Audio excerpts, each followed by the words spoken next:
Hula ho mga ka-angel! So ito at ipagpapatuloy natin yung pag-explore dito sa Glacier National Park dito sa Montana, USA, particularly dito sa Going to the Sun Road. At nag-stop tayo saglit dito sa Oberlin Bend Viewpoint. At bakit po tinawag na Oberlin? Kasi po mga ka-angel, dito sa paanan o yung parang base ng mountain dito ay andito po yung Mount Oberlin. So Oberlin po yung name ng mountain dito sa base niya at andito tayo sa base niya. So yung pinakasummit po ng Mount Oberlin ay nasa 8,000 feet or around more than 2,000 meters. So ayan mga ka-angel, makikita nyo yung kabilang mountain doon. Ayan po yung parang may line na parang may white. Ayan po yung continuation ng Going to the Sun Road. At napakaganda ng view mga ka-angel. Napakataas na dito sa location namin ngayon. So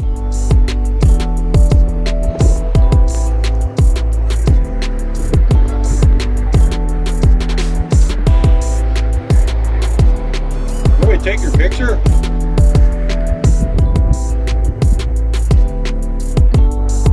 may nag-offer sa akin mga ka-angel na picturean daw ako. Nakakaya, pero sige, pumayag na lang po tayo mga ka-angel para makuhaan tayo ng mga pictures. Mababait naman po yung mga tao dito. At syempre very friendly din, kaya no problem, mas maglalo kang mag-e-enjoy yung mga tao pagka sila po ay very approachable. Yan mga ka-angel, yung Going to the Sun Road, yung may line dyan sa kabilang bundok.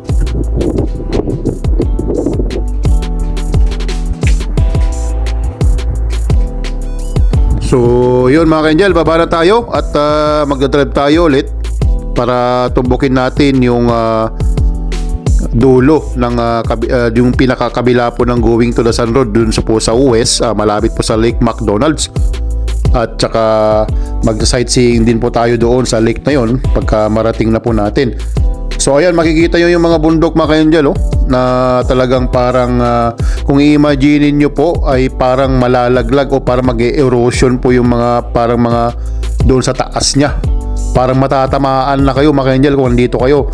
Kaya always be ready, alert kung ano man yung mga hindi lang kayo parang nagda-drive, kailangan nyo rin tingnan lagi yung mga nasa taas ng Rocky Mountain. Hindi natin alam mga ka-angel, wag naman po sana ay anytime po ay maaari po siyang kumbaga malaglag. So although may mga caution po yung mga authority dito, pero mas maganda na po yung nag-iingat. Kasi pag andito kayo in person mga ka-angel, ay makikita nyo talaga na delikado pa rin siya. Dahil po para lang siyang nakausli, yung mga parang nakahang lang po yung mga ibang rocks dito. So ayan mga ka-angel, at nandito na tayo sa kabilang site. Yun po yung kanina na pinapakita ko na Going to the Sun Road na continuation.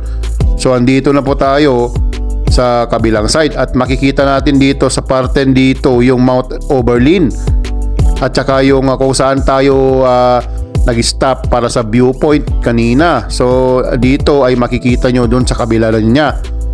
At saka dito mga ka-angel ay marami na pong waterfalls dito along the road. At saka of course yung mga mahilig sa hike, merong talagang mga waterfalls through hiking. So hindi natin magagawa yan ngayon mga ka-angel dahil may mga kasama tayong kids. At saka kulang yung oras natin, na tulad ng sinabi ko, balikan lang tayo. At kailangan nating umuwi sa mamayang hapon na. So magtingin tayo dito ng isang waterfalls. Maliit na po, hindi na po malakas yung agos niya o yung parang patak dahil October na po. The best month na ma-view mo yung lakas po ng waterfalls is around during the summer, around July or August. Yun po yung pagtunaw din po kasi ng mga glacier, yung mga snow sa taas ng mountain. Additional information mga ka-angel, yung Going to the Sun Road ay hindi po the whole year open ito. So i-check nyo po sa website at usually ang closing is yung around October, or sabi ng officer doon sa US border nung nagtanong tayo ay yung first fall, yung unang patak daw po ng snow So in that case, isasara na po nila yung road until the next year na around June. So yung parang summer na, hindi rin po pwede sa spring dahil as you can see po yung dinadaanan natin kung may mga snow pa yan at saka mga glacier talagang hindi po talaga safe dahil maaring malaglag at tumama po sa mga motorista at even sa mga nagki-clear po ng daan, kaya it takes time for them to clear the road. So ayan mga ka-angel, stop tayo dito at para may waterfalls tayong nakita. So dito mga ka-angel ay itong waterfalls dito ay galing po sa Pollock Mountain at saka sa Piegan Mountain. So doon po sa taas.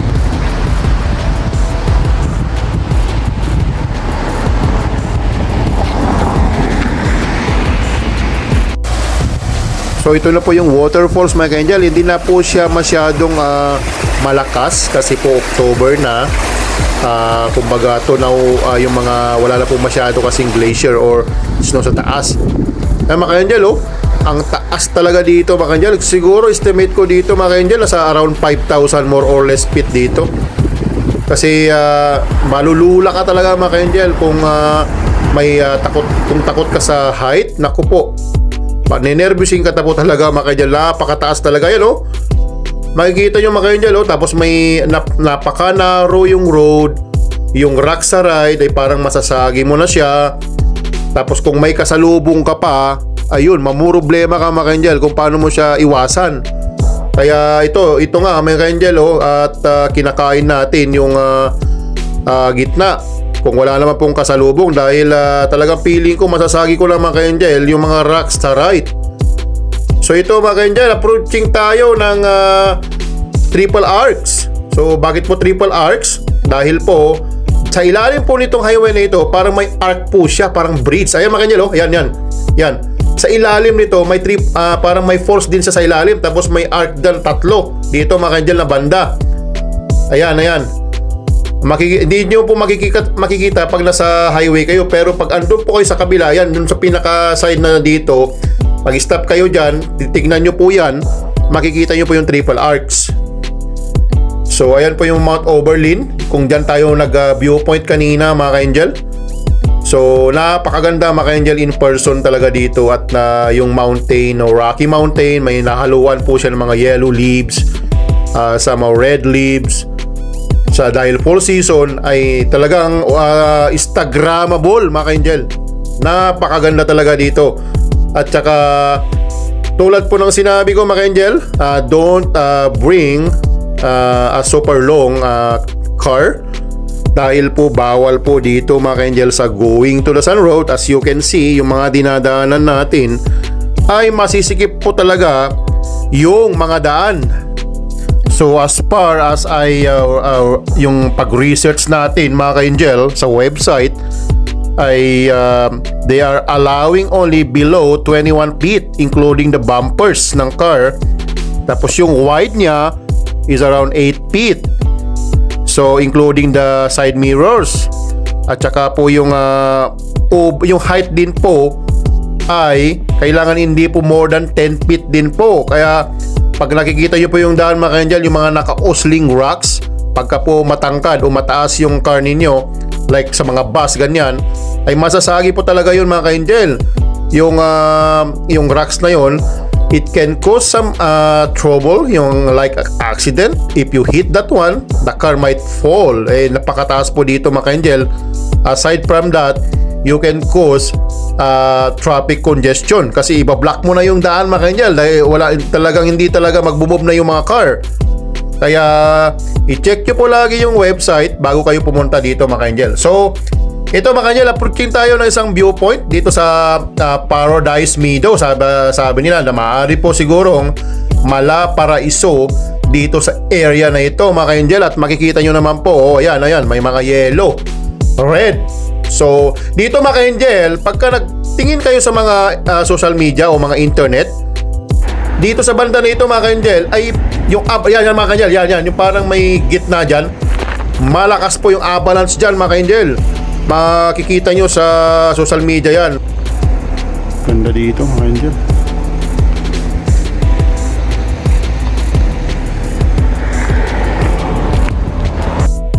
So tulad ng sinabi ko mga angel ay may nakita ako sa isang social media ay dito sa area na ito ang lakas po nung parang pag-erosion po ng avalanche.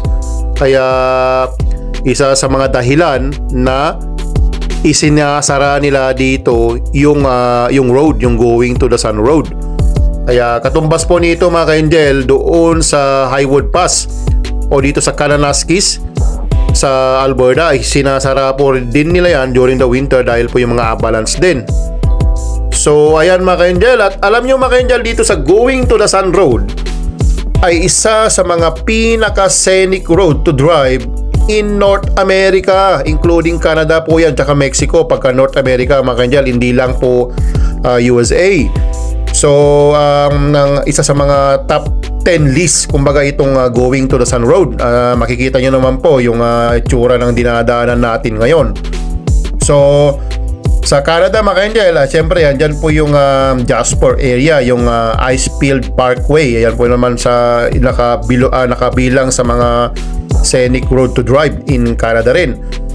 So ayan mga ka-angel, at alam nyo mga ka-angel, some other day o weeks pupuntahan natin yung Colorado. Kasi po mga ka-angel, mahilig tayo mag-explore sa mga ganitong klase ng daan. At andun po yung mga talagang matataas talaga na bundok sa Rocky Mountain sa Colorado mga ka-angel. Kasi po mga ka-angel, yung Rocky Mountain natin sa Canada ay yung British Columbia at Alberta side. Yan po yung start niya. All the way po yan mga ka-angel sa New Mexico. Yung pinaka boundary sa New Mexico. Tadaan po yan sa Wyoming, and then some part po ng Idaho, and then sa Colorado of course, at saka all the way po yan sa New Mexico sa USA, yung Rocky Mountain. At saka alam nyo mga ka-angel, ito mga ka-angel ipapakita ko saglit dito sa area na ito. Ayan po yung kanina, ayan mga ka-angel andyan po yung Paradise Meadow. Andyan po, pag nakita nyo kanina dun sa parang may arc din dun, dyan po yung avalanche. Usually parang nag-erosion siya pagka during the winter. So ayan mga ka-angel, yung paligid niya nag-yellow talaga mga ka-angel. Ang ganda talaga, napakataas talaga dito. Gustong gusto ko yung ganito mga ka-angel, yung mga matataas. May takot tayo sa height pero gustong gusto ko talaga mga ka-angel. So approaching na tayo mga ka-angel ulit. Itutuloy ko lang yung sinabi ko. Yung pinakamataas po na mountain sa Canada side, sa Rocky Mountain, ayan po yung Mount Robson, around 12,000 feet yung summit. Pero ang pinakamataas mga ka-angel, alam nyo, hindi po sa Canada, nasa Colorado mga ka-angel. So yan po yung summit po ng Mount Elbert mga ka-angel. So Mount Elbert, so it's around 14,000 feet compare po sa Mount Robson na 12,000 feet. So close to 2,000 feet po yung difference. So i-explore natin yan mga ka-angel sa susunod na mga araw, at ititignan natin kung gaano kataas. So ayun mga ka-angel, so dito ay papunta na po tayo ulit sa isang tunnel mga ka-angel. So may isa pang tunnel dito mga ka-angel na madadaanan natin, at may parang stopan din dito na parang pa-U-turn din siya. Ito mga ka-angel, may information. So ito sinasabi niya. So the air we share. So may mga information dito about dito sa area na ito. So ayan mga ka-angel, so stop tayo at titingin-tingin tayo ng view dito. So lahat po ng the whole stretch po ng going to the Sun Road ay napakaganda mga ka-angel. So ayan makikita yung paligid mga ka-angel, nagyayelo talaga siya, tapos may mga part na red din. So ayan mga ka-angel. So mga ka-angel, I will suggest kung hilig po kayong mag-travel, it takes only more than 3 hours from Calgary. If you live in Lethbridge, it's closer to you. Pag from Edmonton, maybe it's around 6 hours more or less. Ay dito mga ka-angel, pwede lang po kayong parang balikan Calgary tayo, balikan lang tayo mga ka-angel. So 3 hours para tayo nag-Edmonton. Ay napakaganda dito. So I will suggest maybe around the summer at mas maganda po yung daloy ng mga waterfalls. At saka siyempre wala tayong iniisip na mga lamig, tamang temperature o weather. So ngayon nag-explore po kami dahil fall season. Gusto namin makita yung itsura ng area. At hindi po kami na dismaya, na amaze kami kasi napakaganda yung lugar mga ka-angel. So mga ka-angel, at pagka nasa Canada tayo, of course, ang kailangan nyo lang po, ulitin ko ulit, ay of course Canadian passport only. Yan lang po yung kailangan sa border, sa officer na ipipresent ninyo. Huwag na kayong magdala ng mga birth certificate or kung ano-ano man yan. Only the passport, that's it. Pag po kayo ay Canadian permanent resident, pwede pa rin po kayong mag-drive dito. Dalhin nyo lang po yung US visa or kumuha kayo ng US visa, that's it. Kung Pilipino, of course, Philippine passport, and then yung US visa kung saan po nakatatak yung visa. That's it lang po mga angel.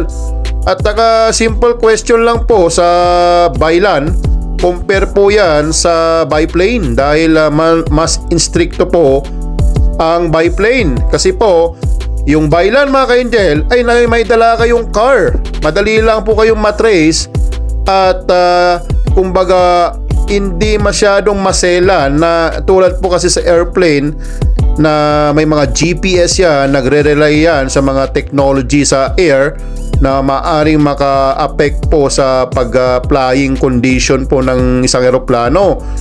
Kaya may mga restriction po talaga yung mga gadgets na dinadala doon.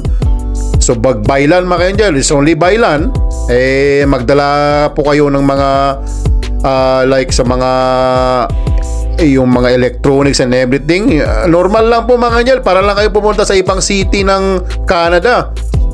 So sa byland, as long as you are declaring yung mga dinadala ninyo, no problem. Maging honest lagi. That's the only thing that you need to do. Yung magiging honest ka. Kasi po, pagka mo may prohibited items, i-confiscate lang po naman po yan mga ka-angel. Hindi po kayo makukulong o magmumulta. Unless kung nagsinungaling kayo. Kaya very important po na i-check natin lagi yung website ng US Custom and Border Protection. At isama na rin po natin yung Canadian side kasi babalik kayo So sa Canada, ayan po yung Canadian Border Service Agency. So, meanwhile,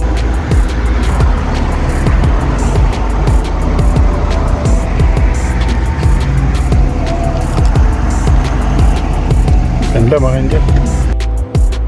Tunnel mga angel.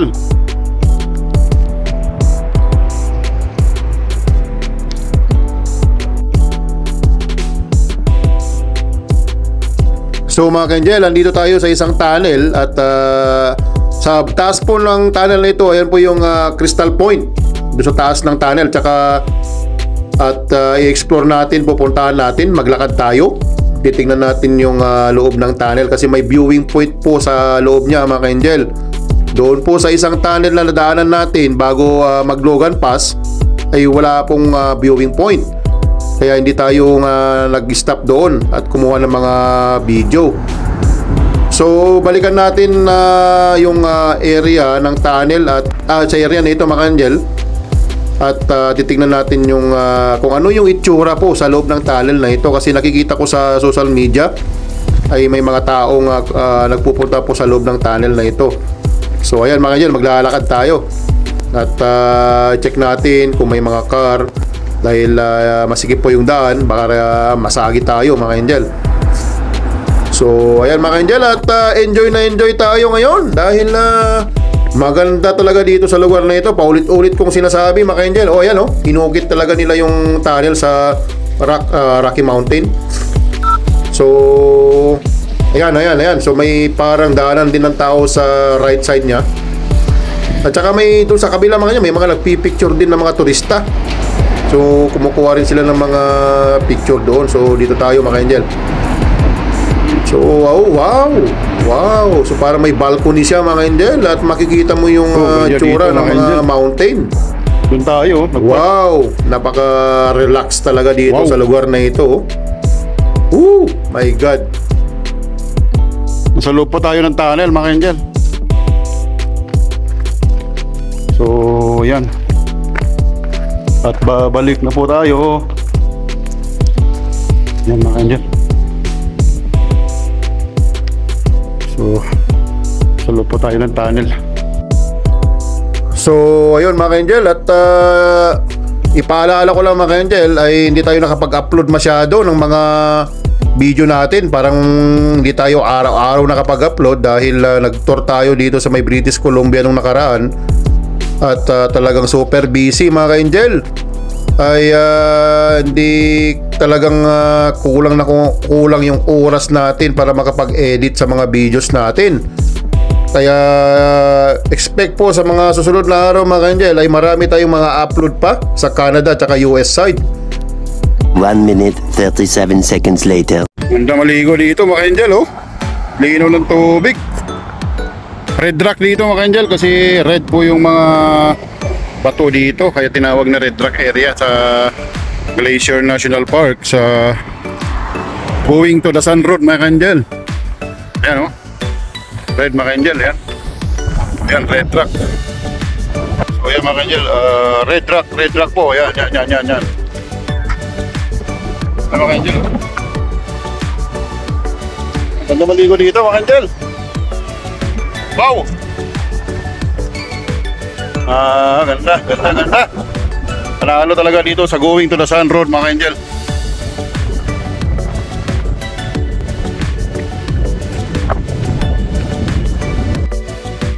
So yun mga angel, at on the way na po tayo sa Lake McDonald's, ang pinakamalaking o largest na lake dito sa Glacier National Park.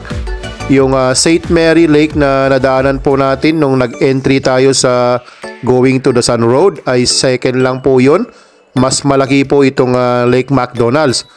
At saka ang pinaka-highlight dito mga angel ay napakalinis po yung tubig. Napaka-crystal clear. At saka yung mga rocks ay very colorful po. So may mga ipapakita po natin kung gaano kaganda at ka-clear po yung lugar. So may mga sikat po ito mga ka-angel, para may mga beach din dito. So maraming pong naliligo rin dito during the summer of course. At saka paddling. So ang advice ko lang mga ka-angel, since magubat po, maraming puno dito, ingat lang po tayo sa mga grizzly bear.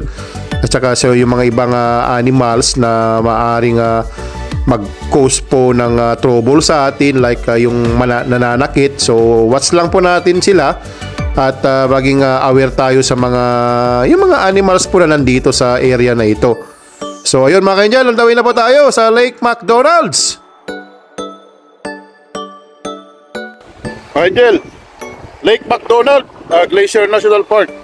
Ito po yung lake na clear po, yung crystal clear. Tapos yung mga bato, mga colorful. So ayan mga ka-angel, titingnan natin mga ka-angel. Information dito mga ka-angel oh. Wildfire. Mga ka-angel oh, lakas ng alon, parang dagat. Lake McDonald mga ka-angel, dito sa glacier. Ganda. Ganda mga ka-angel, Lake McDonald. Yan, tingnan nyo po mga ka-angel yung crystal clear. Tingnan nyo mga ka-angel. Tingnan nyo ba ito mga ka-angel. Yan mga ka-angel, tingnan nyo. Tingnan nyo mga ka-angel. Parang dagat mga ka-angel oh. Sama na tayo. Angel oh, tingnan nyo yung bato oh. Napaka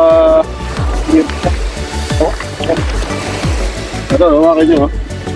Nakikita na lang natin sa social media, narating na natin mga ka-angel. Napaka-clear Lake McDonald. Mga ka-angel oh, napakalinaw. Sarap maligo dito mga ka-angel. Mga ka-angel oh. Kikitingnan nyo po yung oh, hindi talagang napaka-clear dyan. Nakikita ko lang to sa social media dati. Ngayon, narating na natin mga ka-angel. Parang dagat, lakas ng alon. Yan o. Yan o. Napaka-clear talaga yung mga bato mga ka-angel o. Ayan. Yan, nagkaroon ng wildfire daw. May information daw. Nagkaroon ng wildfire dati dito. Kaya ganyan yung nag-itsura yung mga bundok niya mga ka-angel o. Dito siya mga ka-angel, Lake McDonald. Sarap paligo dito mga ka-angel oh. Parang beach. Mga ka-angel, ang linaw ng tubig dito. Yan. Sa Lake McDonald sa Glacier National Park. Parang dagat mga ka-angel. May alon. Sarap paligo. Yan mga ka-angel oh. Ang linaw oh. Oh. Ito po yung picture niya. Malinaw po ang tubig dito. Yan. Yan, iba't ibang kulay mga ka-angel. Yan o. Pagka na ano po kaya mga ka-angel oh. Oh. Oh. Oh. Oh. Ganda.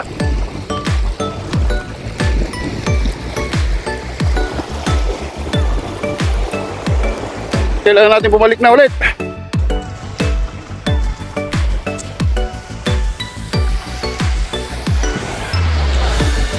Ayun, sa Lake McDonald tayo ngayon.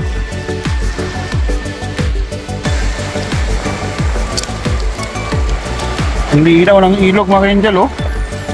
Oh. Oh.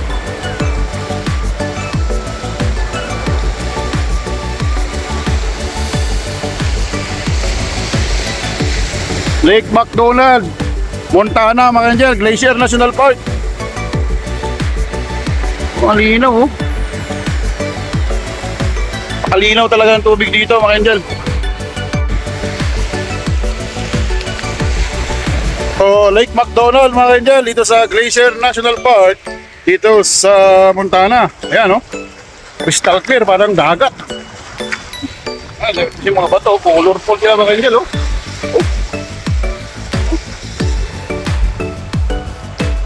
Ayan. Ganda mga ka-angel dito. Saan nyo, bucket list. Sarap paligo. Ayan mga ka-angel oh. Ayan, tignan nyo yung bato. Ayan. Kailangan natin bumalik mga ka-angel kasi uwi tayo ng Calgary ngayon din. Kailangan natin bumalik sa car. Yun, tayo nag-park. Oh. Ganda dito mga ka-angel. Ganda maligo, mag-picnic. Ha. Thanks for watching mga ka-angel. Hanggang sa sunod na video natin at please subscribe to my channel. God bless po. Pasok na po tayo ng Canada-US border mga ka-angel dito sa Roseville Port of Entry. So kailangan na maging polite po tayo sa officer dito sa Canadian side po, hindi po sa US na. Kasi papasok na tayo ng Canada.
Mga ka-angel, dito po yung Biscuit Basin. na sumabog na geyser noong July. So binalikan natin at tingnan natin yung itsura.